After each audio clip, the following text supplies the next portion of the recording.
Okay, hopefully this is working now. For the third try, let's see if this will work. Uh, this week we're doing Proverbs 26, and um, I'll go ahead and read the Proverbs as I mentioned 5 minutes ago when I started, and y'all said no sound.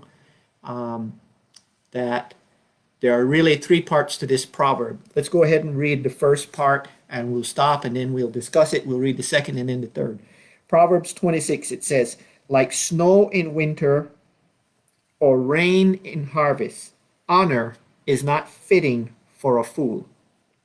Like a fluttering sparrow or a darting swallow, an undeserved curse does not come to rest. A whip for the horse, a bridle for the donkey, and a rod for the backs of fools. Do not answer a fool according to his folly, or you yourself will be just like him. Answer a fool according to his folly, or you will be wise, or he will be wise in his own eyes. Sending a message by the hand of a fool is like cutting off one's feet or drinking poison. Like the useless leg of one who is lame is a proverb in the mouth of a fool. Like tying a stone in a sling is the giving of honor to a fool. Like a thorn bush in a drunkard's hand is a proverb in the mouth of a fool. Like an archer who wounds at random is one who hires a fool's or any passer-by. A dog returns to its vomit, so fools repeat their folly. Do you see a person wise in their own eyes? There is more hope for a fool than for them. The first 12 verses of this Proverbs deal with one topic, and that is the topic of fools. And it repeats the idea twice that as people, we should never honor fools. We should never give them honor, give them recognition. The first verse says, like snow in summer or rain in harvest, honor is not fitting for a fool. Verse 8 says, like tying a stone in a sling is the giving of honor to a fool. Tying a stone in a sling and trying to throw the rock, you can't do it. It's useless. The sling is useless. And that's the idea here. Giving a fool honor is useless and not worth anything. And unfortunately, it seems like fools are usually the loudest person and the one that grabs attention, and they are the ones that people honor. And today I have to say that there's a lot of people who have said and done foolish things, and we honor them, we recognize them, we vote for them sometimes, and we make them all leaders. And I don't know what is worse than that, to make fools all leaders. And so Proverbs said, like snow in summer doesn't make sense. As a matter of fact, if you have snow in summer, it will ruin your crops. And like rain in harvest, if you have rain, and we understand that while you're trying to harvest, it gets all muddy and you can't bring in the harvest, so is honoring a fool. And unfortunately, we have not learned that lesson, and we keep, like I said, we keep electing them as our leaders in some ways, and sometimes we elect the wrong people. It goes on, though, and points out a whip for the horse, a bridle for the donkey, and a rod for the back of the fools. Unfortunately, rather than, treating a fool like a fool, today, too many times we honor them. So here's what the scripture has to say. Verse 5, answer a fool according to his folly, or he will be wise in his own eyes. In other words, don't even take the time to mess with fools. As a matter of fact, as I encounter people in life, and especially when I was a chaplain and encountered a lot of people who were foolish, that's what got them in prison in the first place, but they continued to be fools while they were in prison.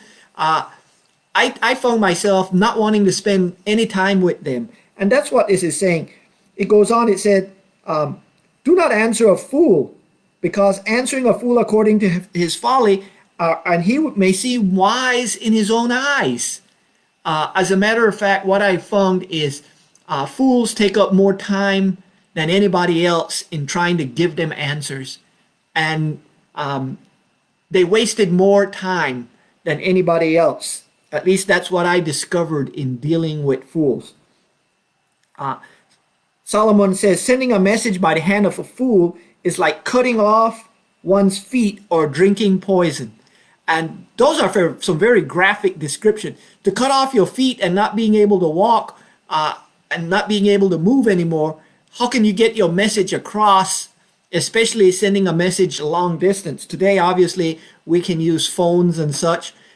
We could even use the computer, and we're not on Zoom, we're on Facebook, but with Zoom you can actually talk back and forth. But here's the thing, during that time you would send messages by a person who would take the message, and sending a message by the hands of a fool is like cutting off your feet, or even worse, drinking poison. You might as well, be done with it. There's two sense here where it says that sometimes fool says things that make them sound wise. And Proverbs are, of course, wise saying that teach us valuable lessons. We're in the book of Proverbs. But chapter 26, verse 7 and verse 9 talks about whenever a fool have a proverb, they will say it, but they don't understand what they are saying, and it's useless. And so let's see that. It says, like the useless legs of the one who is lame is a proverb in the mouth of a fool. In other words, a person who is lame, their legs are useless, so is a proverbs in the mouth of a fool. And how often have you heard a person, in order to appear wise, would say something that they heard somebody else said that they think is important, and just merely repeating it, but they really don't understand what the proverb mean, or they don't apply it to their life. And so verse 9 repeats that idea where it says, like a thorn bush in a drunkard's hand is a proverb in the mouth of a fool. And if you know anything about a person who is drunk, if they had a thorn bush in their hand, they probably would grab it any which way and get the thorn stuck in their hands. But because they're drunk, they wouldn't feel the thorns and the pain and hurt. And that's what a Proverbs, any wise saying, is in the hands of a fool. They may say things that and make themselves sound wise, but in reality, a fool is a fool, and no matter how much you dress them up, they're still fools. And the Proverbs go on in verse 10 and said, like an archer who wounds at random is one who hires a fool or passerby. And an archer just shooting at random rather than shooting the enemies and shooting the right people is a fool. And so the proverb now make it personal. It says, if you hire a fool, shame on you. It's like shooting at random. You never know. One day they might work good. The next day they might not. More than likely they're not. And so like an archer shooting at random, wounds at random, so is hiring a fool. And the main reason for this is seen in verse 11. And I know that y'all have heard this verse before. It's very popular. It says, like a dog returns to its vomit, so a fool repeats their folly. And here's the thing that we know about a fool. They do stupid things. And as the saying is, you can't help stupid. And let me talk about the difference between ignorance and fools or stupid for a moment. An ignorant person is a person who don't know. And I have to admit, I am ignorant about a lot of things. And I choose to remain ignorant about a lot of things. And let me explain what I mean. I am not a plumber. I'm not a car mechanic. I'm not a heart surgeon. And I don't intend to be any of those things. I'm not an electrician. As a matter of fact, as I sit here, I could name off thousands of things that I'm ignorant about and want to remain ignorant about. And so can you. I'm ignorant about a lot of things. But ignorant is the reality of life. We're all born ignorant. We don't know better. We can learn different things and become good plumbers or electricians or mechanics or whatever. Like I have studied and learned to become good at preaching and teaching and Bible studies. That's what I'm good at. I would be a fool to go and try to do electrical work. As a matter of fact, the one time I did try to do mechanical work on my car, I ended up in the hospital. And I learned since then that there are certain things I just pay for people to do. If I have a plumbing problem, I call a plumber. If I have an electrical problem, I call an electrician. Obviously, there's a few things as a man that we do ourselves, but the reality is there are certain things I know I am ignorant about, and the best thing to do is to hire somebody who is better at it.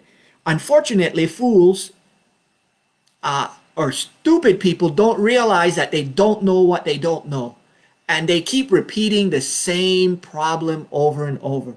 And here's the difference between an ignorance and stupidity. As I said, stupid is as stupid does. And you can't help a stupid person or a fool, because a fool may know better, but they don't do better.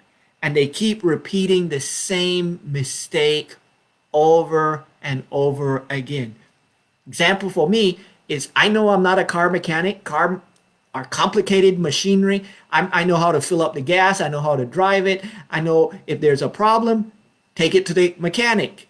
I could check a few basic things, but I know I'm not a mechanic.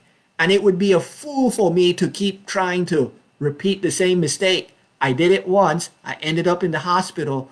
And so there are things that, don't repeat the same mistake. Don't be a fool. But I want for us to realize that how this part of this Proverbs about fool ends. It says, "Do you see a person wise in their own eyes? There is more hope for a fool than for them."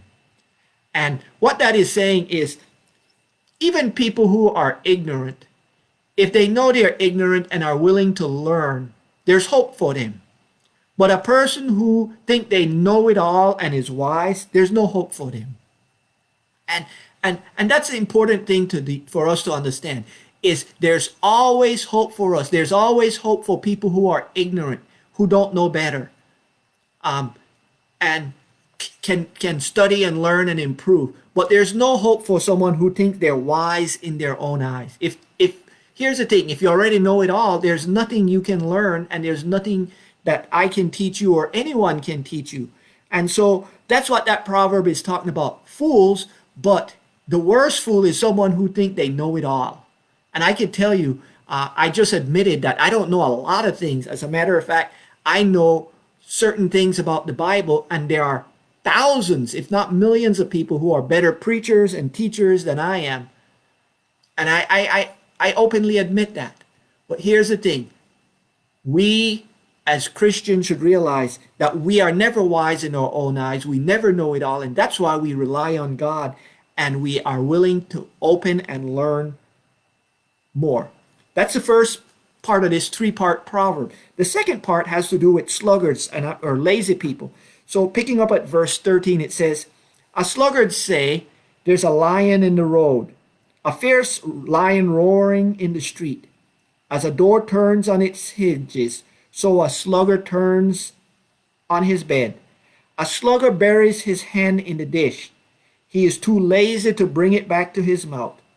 A sluggard is wiser in his own eyes than 7 people who answer discreetly."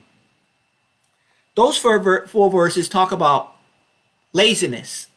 And it basically, a sluggard says there's a lion in the street. What that is a sluggard give an excuse for not going out into the street and going to work. That's what that proverb is about. The sluggard said there's a lion in the street, so I can't go out there and do the work. In my opinion, a modern translation is, a sluggard said, or a sluggard or a lazy person will give you an excuse for not doing what they need to do. And y'all have heard me preach this before. The only thing worse than an excuse is a good excuse. Because in reality is an excuse is an excuse is an excuse. And a lazy person are usually the people that give the most excuse. And so a sluggard say, there's a lion in the road, a fierce lion roaring and roaming the street. And as a door turns on the hinge, so a sluggard turns on his bed. They're lazy, they don't get out of bed, they don't go to work. And laziness is a sin. He goes on and points out how some people are so lazy. Verse 15, a sluggard buries his hand in the dish and he's too lazy to bring it back to his mouth. I mean, they don't even want to feed themselves. And I don't know about you, but as we look around in this environment, there are some people that are too lazy that don't even work hard to try to and the thing is, and I know this better than anybody else because verse 16 clarifies it. It says, a sluggard is wiser in their own eyes than 7 people who answer discreetly.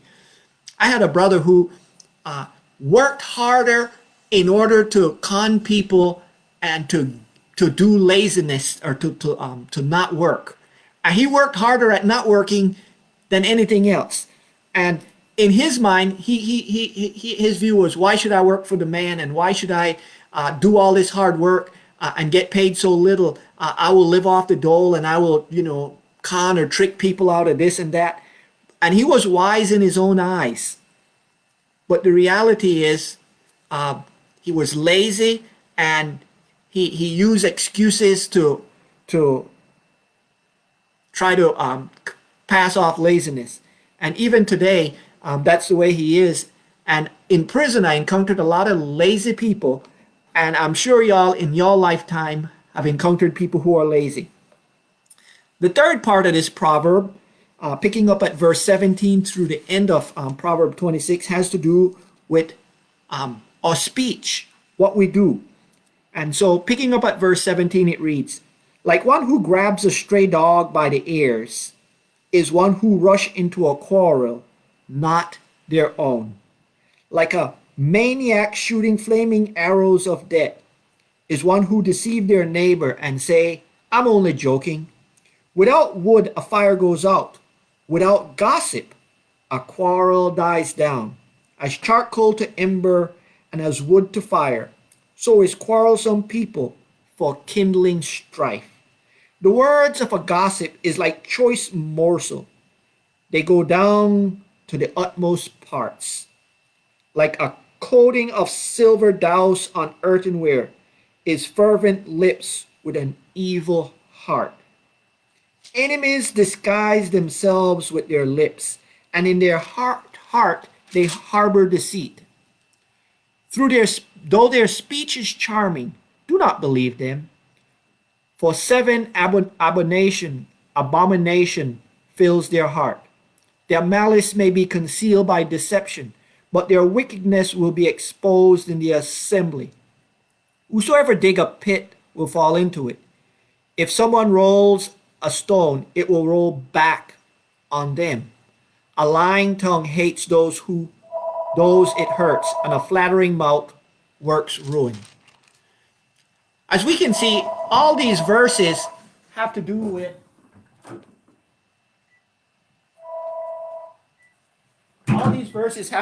the way we treat other people, and especially with our mouths. Quarreling, lying, deceiving people by our speech is just what these verses are about.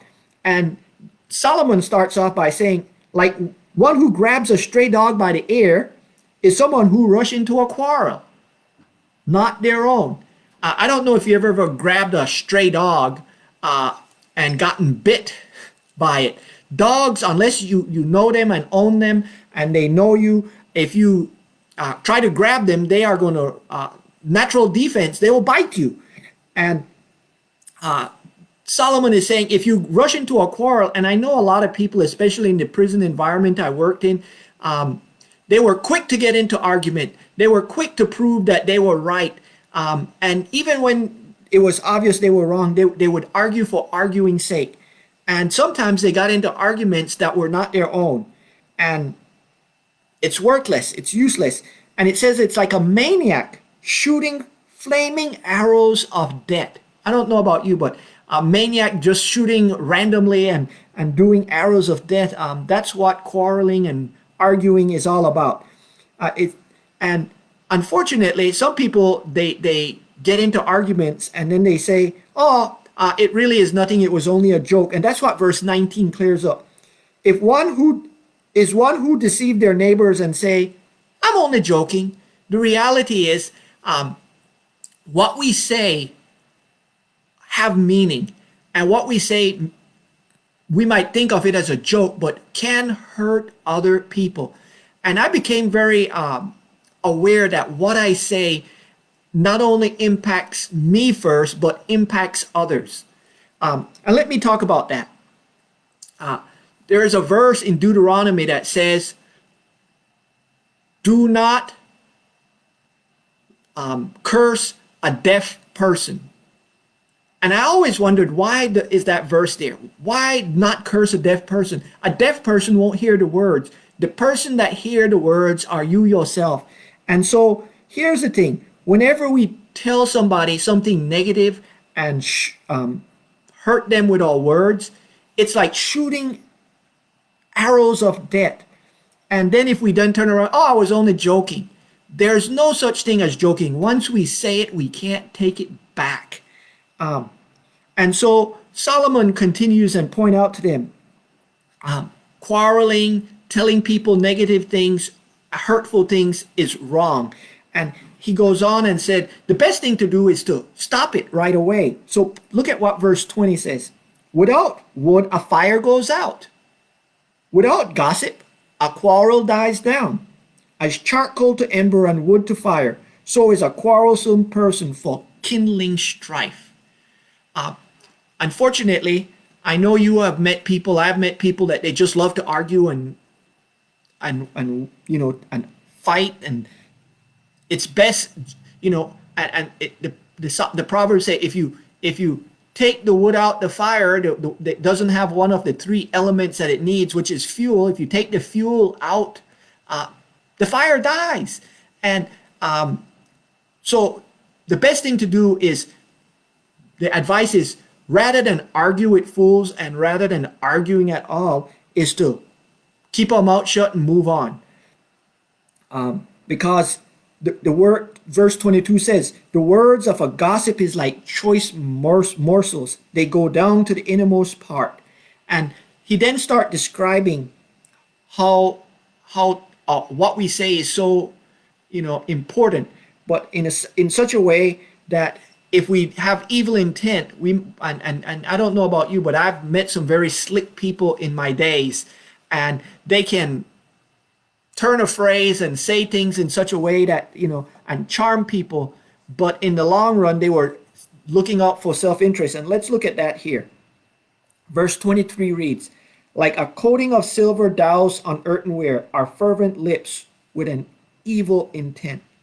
And what it is, you have an earthenware and you put on this nice decoration of silver. It looks great, but the vessel is still an earthenware, and putting silver with it doesn't make it a silver vessel.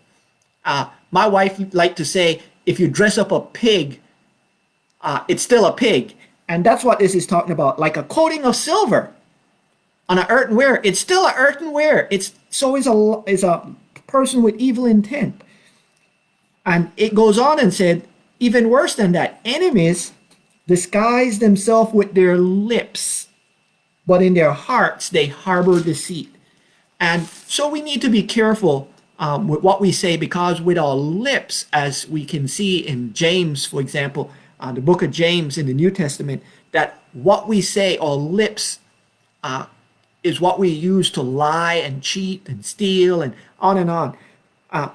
So verse 25 of this proverb says, through their speech, though their speech is charming, do not believe them, for 7 abomination fills their heart. And as I mentioned, I knew a lot of charming people, and one of the most charming guys I knew, was a chaplain, unfortunately, a colleague of mine. And it turned out that he was so charming and such that he charmed several women into sleeping with him. And eventually, because he was a chaplain in a federal prison, he charmed a female inmate to sleeping with him and got caught. And he was such a charming person, like I said, but their hearts is filled with deceit and anger and stuff. And so, the proverb is very right. It says, their malice may be concealed by deception, but their wickedness will be exposed in the assembly.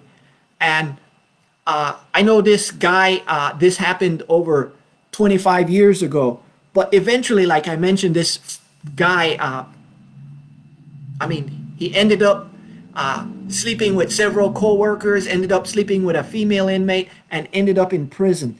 And so I have always been wary of people who are too slick and too charming and too nice, and because they conceal something about that, and eventually it will come out.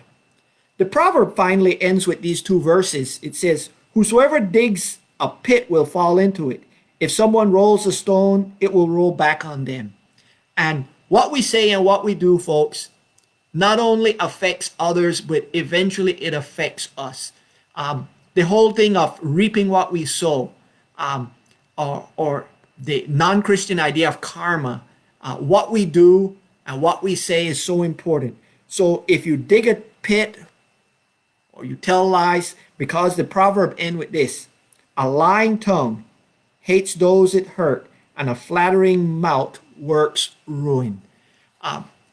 So the three themes tonight, the first one was about fools.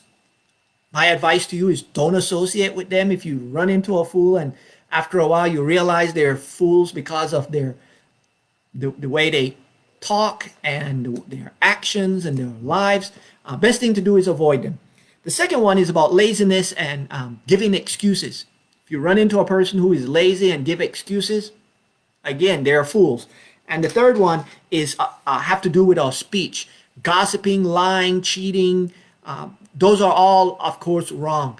And so we end with the idea, as Christians, we should be wise as serpent, but innocent as dove. We should make sure that we don't think of ourselves as know-it-all, but open to learning. And that's what Proverbs is all about, that we are open to learning and growing as Christians. And the greatest wisdom is to trust and love God. As Proverbs write, fear of God is the beginning of wisdom. And I hope and pray that next week as we pick up, that everything will be great. I'm going to go ahead and cut this short as I have to get ready for confirmation. See y'all next week.